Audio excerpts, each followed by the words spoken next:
Good morning, second years. I trust you're all well. Greetings from sunny Durban from my side. We're going to be carrying on with part 2 of prosocial behavior today.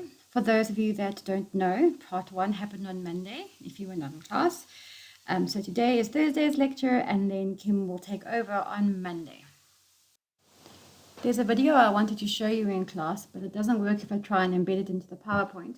So I please want you to follow the link on the screen here and go and watch it for yourselves. It's about 7 minutes and it's very interesting. If you're not sure what to look for, if the link doesn't work, just look for the bystander effect on YouTube. This is a little screenshot of the one you need to look at and you'll find it there.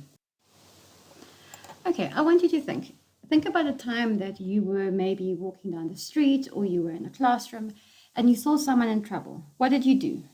If I was in class, I would ask you to put up your hands to tell me how many of you went to their help, how many of you sort of just, carried on walking, didn't want to see it. What did you do? We all like to believe that if we see someone in trouble, we'll help them because we like to believe that we're pretty good people. However, unfortunately, research says this isn't so. This has been evidenced by a very famous murder case, a girl named Kitty Genovese. She was being assaulted by her boyfriend outside of her apartment. This was many years ago. And 38 people saw her being stabbed over 45 minutes and not one person helped. Now, if I told you this, I'm quite sure your reactions in class would be, oh, no, that can't be true, or how is that so? And unfortunately, that is what happened. If you think about situations, where maybe you've seen someone else being hurt and no one comes to their rescue, this is what happens.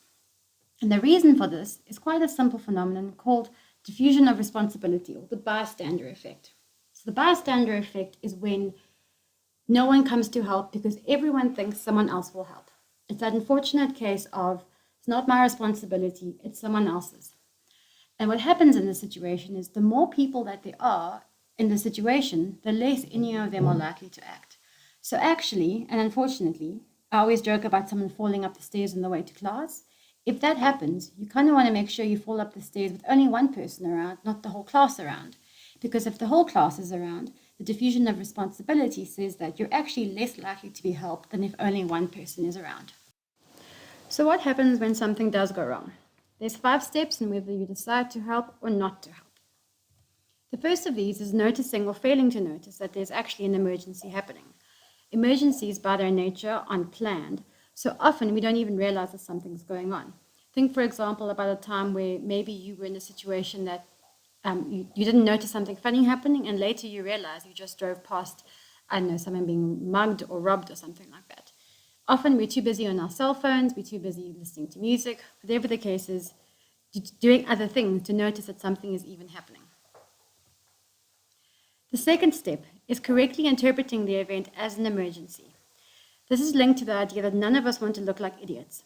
So if, for example, you hear screaming from next door, but your neighbors have a tendency, to laugh loudly or joke around and watch horror movies, you're not going to call the police and run in on your neighbors with the cops if they're just watching a scary movie or, having some fun time with themselves.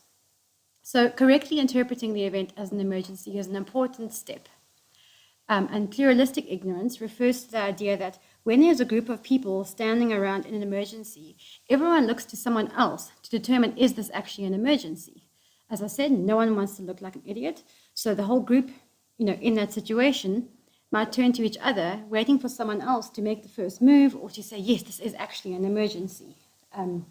It's actually interesting. You can read in your textbook about a study where students were in a smoke-filled room and no one actually did anything because they kept looking to the other person to see, should we do something? No one wants to take the first step and act as if it is an emergency if they aren't actually certain it is.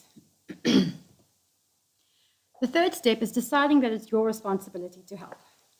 So in terms of responsibility, sometimes you might feel you're not qualified to help. If, for example, you see a car accident, it is your responsibility to pull over and call the ambulance. But if you've had no medical training, I wouldn't advise you get in and try and help the person get out the car.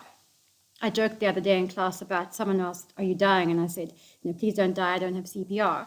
That was just a joke.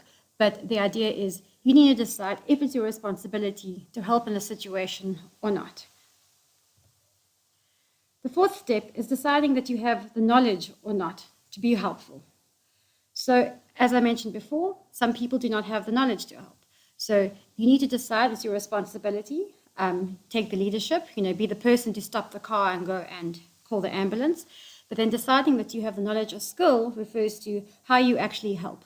So, do you, as I say, go and administer CPR, or do you just stop and call the ambulance? If you are a doctor on the flight, obviously you will then need to help. I actually have a story about that. A friend of mine was on a flight, and on the way down, a lady had an epileptic fit, and she was doing really badly, and someone on the flight was a doctor. So in that situation, the doctor had to decide it was his responsibility and had the knowledge to act and help the person in the emergency. The final step is making the final decision to help. So you might notice there's an emergency, you might correctly interpret it as an emergency, you might decide it's your responsibility and you have the knowledge to help, but you might still decide not to help. Now that's not a very cool thing to do, but you might still decide, actually, I am too tired, I am too worn out, I'm not interested to help. Another part, and this is also linked to South Africa, is people don't want to get involved in situations where they could get hurt themselves.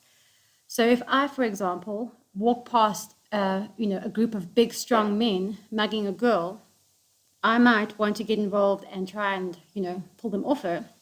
But those of you that come to class and know how I look will know that I'm not the strongest person and probably can't take on 5 big guys by myself. So in this instance, making the final decision to help relies on, do I want to take the risk of getting beaten up myself, or do I not want to take the risk? So these 4 steps beforehand sort of prime us to get ready for action. So this is an example of the 5 steps, and on one hand, the steps leading towards the prosocial response, and on the steps leading away. So as you can see, there's an emergency. Step 1, attending to the situation, so noticing that there is an emergency. If you're too busy reading your newspaper, or nowadays on your phone or your iPad or whatever, you probably won't notice it. On the other hand, you can look up and see it. Step 2 is correctly interpreting it as an emergency. So you might just presume the guy's running to catch a bus. On the other hand, you might think this could be a criminal. And this is the biggest step. In my opinion, that's one of the biggest steps because, the interpretation, it's such a quick thing that you have to do. Sometimes people do it incorrectly. So the 3rd step, now you've decided it is an emergency, you decide to call 911. On the other hand, you think, could be a guy coming to catch the bus. Even if it is maybe a robber, not my business, meh, okay? Step 4, assessing your ability to take action. You decide to not pick up your cell phone because, I don't know what about crime. I don't know. So it's not my business.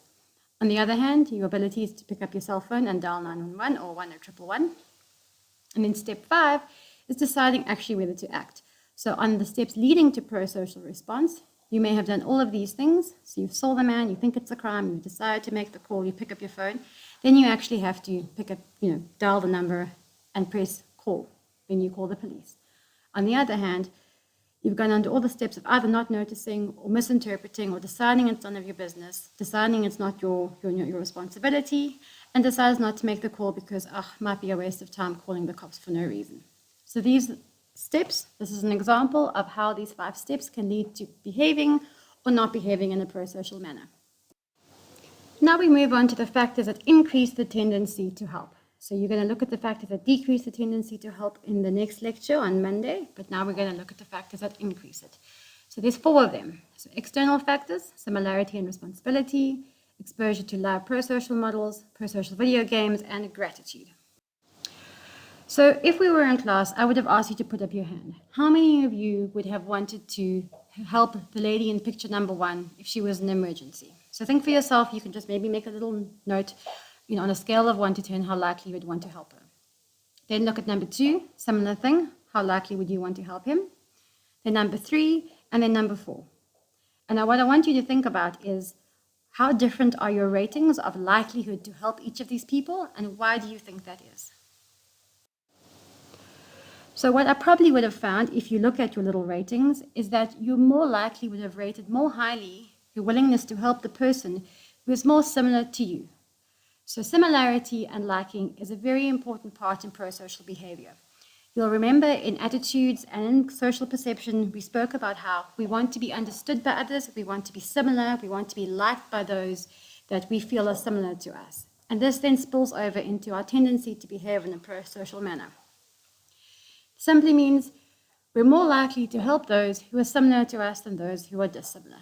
Okay? It's just how the research shows it. So similarity in terms of age, race, gender, life experience. So the reason I included the pregnant woman is for those of you, if you have ever been pregnant or maybe had relatives that had, you might feel more empathetic because you understand the struggles of pregnancy. So why does this happen? You'll remember from the first lecture we spoke about the emotional and the cognitive components. The similarity increases your empathetic concern and understanding, and it also increases your emotional component. So what this basically means is we're able to put ourselves in other person's shoes. We are able to think, you're so similar to me, it could be me in this position. I, for example, cannot empathize with what life must be like for an 80-year-old Indian female, but I can empathize more likely with a woman who is similar age, similar race, similar, experiences. So what this basically means is, in terms of age, race, gender, life experiences, we're more likely to help those who are similar to us. Now, I would also want to know from you, think for yourself, since you're not in class, you can be honest. Who would you more likely help? If I had to say to you, you have to give 50 Rand or a lift or whatever the case is, you have to help the picture on the left or the picture on the right. What would you say? Would you say the doggy or would you say the lady that's clearly passed out on the pavement? Usually, or more likely, many people would choose the dog because of the fact that he is not responsible for his own accident. Well, you're presuming so, but more often than not, animals that get beaten or whatever the case is, it's not, they're not responsible for it. So another important factor of what we do when we choose who we're going to help is we just determine, are they responsible for this or not? Another example is to think for yourself, when you're driving, or you're walking down the street and you see a guy standing outside the bottle store, clearly drunk, and he's begging you for money, saying, "Ma'am, I'm so hungry." What's the first thought that comes to mind? No, I'm not going to help you. You're just going to go spend it on booze. Why would I help you? On the other hand, if you went to an orphanage and you heard about a little child there who'd been abandoned because the mother passed away of AIDS and the father was in jail, the likelihood that you would be willing to help that little baby is much higher because they don't have responsibility for their own situation. So another factor is whether or not we presume that the person is responsible for their actions, keeping in mind that we could be wrong about this attribution.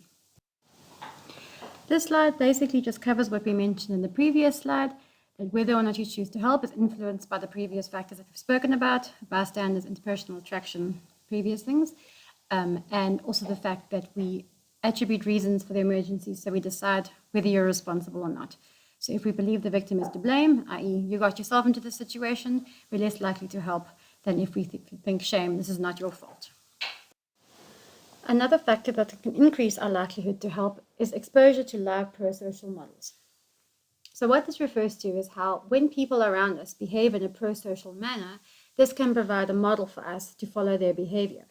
So there was an experiment done, you can read about in the textbook, where a lady was on the side of the road needing assistance. And there were two conditions, and I don't know how they actually measured all of this, but they found that people were more likely to help the lady when they had previously driven past a stage situation where a lady needed help and someone was busy helping her. So by being exposed to the person who was helping the lady, they were more likely to help when they encountered the same situation. This pro-social model can also be symbolic. So think, for example, when you see, someone, busking, playing music with an open guitar case or, that sort of thing. Are you more likely to give the person money when there's nothing in the case or when there's already something in the case? If you see a 100 Rand note in the case, would you think, oh goodness, I should probably give a bit more than my 20 cents? Or would you think, oh my gosh, okay, I'm not giving any money anymore? What research has shown is that, by having more money in the case, it provides a model for people to behave in a pro-social behavior. So what that means is, you look at the busker, you see, oh my goodness, there's already a couple of notes in the case. You think, I want to give him money, I should probably give him, a similar amount. Now, when you think about video games, you might immediately think about, things like Fallout or GTA or, Call of Duty or so forth, very aggressive games. But apparently, you do get such things as pro-social video games.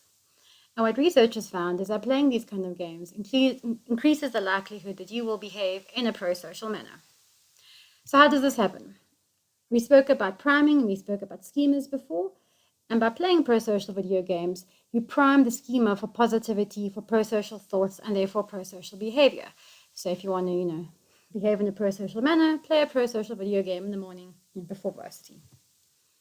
What research has shown is that repeated exposure. So obviously, if you play a helping game once, you might not necessarily become the world's greatest philanthropist, but it can prime it for a certain amount of time. But repeated exposure might, over time, change your attitudes that become more favorable to prosocial behavior. And they've also found that these effects are strong and long-lasting in nature. So games where you have to choose to help someone or choose to donate money or so forth, these kind of games played regularly can actually change your attitudes, which are longer lasting, and then can cause you to behave in a more prosocial manner over time. The final factor that influences our likelihood of behaving in a prosocial manner is gratitude. Now, those of you with the 14th edition of the textbook will notice that it's not in there, but as per the study guide, we are lecturing from the 13th edition, so best you keep these slides and then, maybe read over your friend's shoulder who's got the 13th edition. So think for yourself, for an example of a time when you helped someone. Maybe you made a monetary donation or you, helped a beggar or whatever the case is. How did you feel if the person just said, oh, and then carried on? You probably would have felt pretty ticked off. On the other hand, how would you feel if they said, thank you so much, thank you, I really appreciate it, you're making such a difference? Of course, you're more likely to help them again if you feel that you are appreciated, if they express gratitude to you. So gratitude we're talking about with reference to further helping. So you've helped someone already. What now will cause you to help them again? Why does gratitude, play this role? The first reason is, being thanked adds to a sense of self-efficacy. So what that means is when you help someone and they thank you, you feel almost competent. So you think, you know what, I can do this. You feel good about yourself and your ability to accomplish things. So picking up a lady off the side of the street who's fallen over makes you feel good about the fact that you are physically able and capable of helping people. On the other hand, also, it adds to your sense of self-worth. So it makes you feel like a decent human being. You feel like a good person. So which of these is most important? Well, research has shown that self-worth is the most important. So feeling valued, feeling appreciated, feeling the self-worth aspect is definitely the most important. I want you, for an example, to think if you have ever maybe texted a donation somewhere. So I know, for example, during the Knysna fires, I donated a small amount to help towards beds for homeless people. And you get this long SMS back saying, thank you so much, it makes a difference in the lives of these people. It's a long explanation of how much they appreciate it. And if you've ever been in a situation that's similar to that, you can probably for yourself think, how good that made you feel. You feel like you're helping humanity. So yes, all this to say, gratitude definitely increases the likelihood that you will help further. And then, on a practical note, if someone helps you, be sure to say thank you. My mom always used to say, please and thank you. And if someone does anything nice for you, you always say thank you, whether it's a letter or a SMS, you always say thank you, and they're more likely to help you again. From the other hand, think if you're on the giving side, as I said, if you help someone and they don't say thank you, you're not likely to want to help them again. So gratitude is a very important factor in this.